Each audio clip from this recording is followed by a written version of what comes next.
LPDP lagi. Belakangan ramai banget guys di sosial media tuh tentang skandal riset palsu di Denmark cuy. Jujur ya, gue sebagai warga negara Indonesia men, jujur capek anjing. Capek banget. Lu bayangin ya, negara lain tuh kalau ngirim orang ke luar negeri ya kan, yang diekspor tuh pasti teknologi, budaya mereka, prestasi mereka. Nah kita, yang kita ekspor malah ketololan anjing. Jadi gini guys, orang-orang pinter di LPDP yang dapat beasiswa LPDP ini, yang katanya pinter ini ya, itu yang jelas-jelas dibayarin pakai uang pajak rakyat ya, termasuk uang dari kita yang selalu beli cilok sama bayar parkir motor tuh, oke.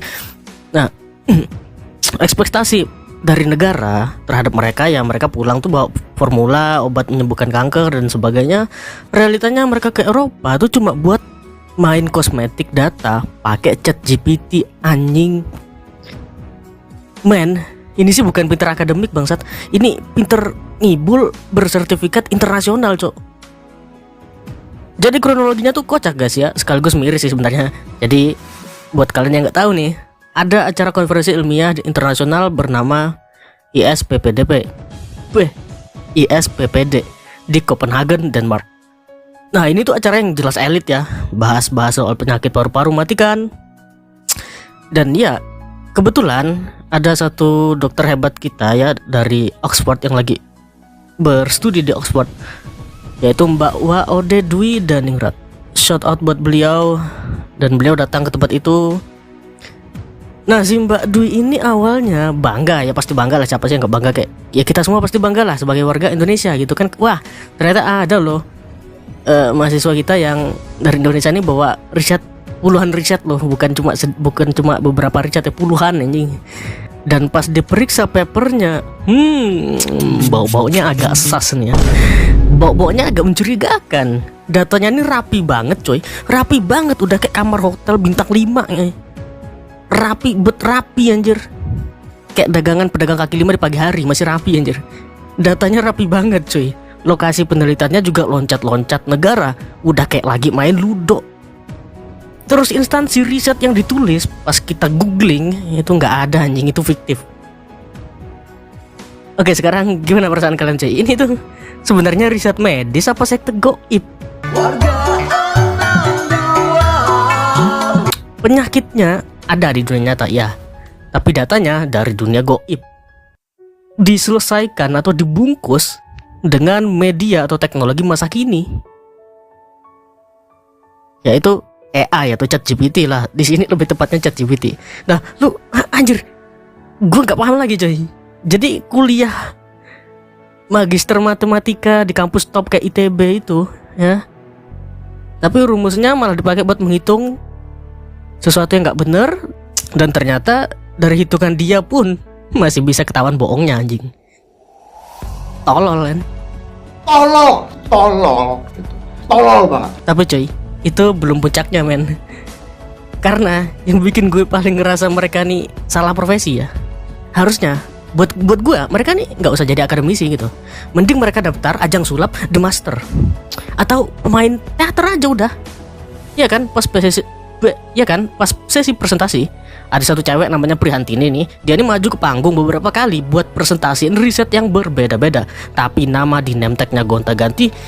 Ada yang namanya Dimas, ada yang namanya Riana gitu. Nah modusnya apa? Setiap kelar satu sesi dia ke toilet, buka jilbab, ganti warna baju, ganti name tag dan lain-lain. Terus dia maju lagi dengan muka tanpa dosa ya, muka kayak acting ya. Kalau pesulap acting biasa gitu kan, atau aktor atau aktris acting biasa gitu. Nah ini akademisi acting. Oke lanjut. Jadi di konferensi ilmiah internasional ini coy, di Denmark ini, yang jelas-jelas bukan audisi ekstravaganza ya. Lu kira nih penonton di sana matanya silinder semua apa gimana? Pas di sidang sama Mbak Dwi dan panitia coy, dia langsung nangis dan mengaku kalau itu semua hasil generate AI. Ngentot kan, suruhan ketua timnya lagi. Jadi alasannya apa?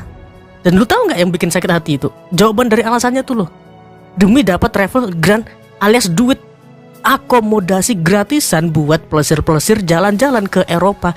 Bangsat anjing. Ya otak-otak kayak gini biasanya jago cuci uang, jago macam-macam gitu. Udah kayak gini nih kungfunya pasti banyak men. Sumpah. Kalau udah kayak gini nih kungfunya banyak gitu. Mental-mental red flag nih kayak gini. Jadi cewek cowok pokoknya dalam tim itu tuh, satu tim itu. Nah mending kalian gak usah berteman sama mereka, apalagi kalau pengen berbisnis dengan mereka. Itu udah fuck up banget sih. Nah dari kasus ini pelajaran moralnya yang tentunya mahal banget teman-teman ya. Pertama, satu, AI di tangan orang males itu jadi alat bantu, tapi di tangan orang pinter yang bangsat ya ini jadi alat pembuat bencana cuy.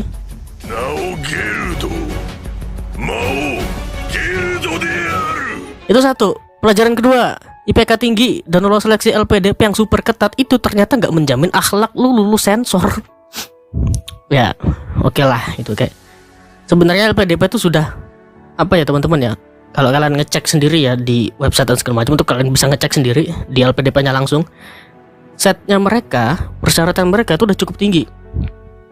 Terutama dari segi IPK, yang mana itu akademik dan juga administratifnya juga tinggi gitu. Makanya yang sering masuk ke sana biasanya orang-orang yang ya agak menengah ke atas gitu. Biasanya seperti itu. Jujur ya, sampai sini tuh sebenarnya Indonesia tuh makin kelihatan jelas lebih krisis orang jujur, bukan orang pinter. Enggak coy, orang pinter mah banyak, gue yakin banyak. Jadi dampak paling ngeri apa? Tentunya buat peneliti, dokter, dan dosen Indonesia yang benar-benar melakukan riset jujur sampai botak palanya ya, kayak pala Einstein. Einstein botak apa enggak sih? Ya intinya palanya botak kayak pala Deddy Corbuzier misalnya. Besok-besok tuh mereka kalau mau submit ke luar negeri risetnya mereka, itu panitia internasional bakal Indonesia ntar ya. Mungkin belakangan dulu Indonesia. Kita belakangin deh, kita cek belakangan gitu. Minimal toiletnya ditutup gitu biar nggak gonta-ganti orang kan, kayak lu kata Orochimaru anjing bisa berubah-berubah aja.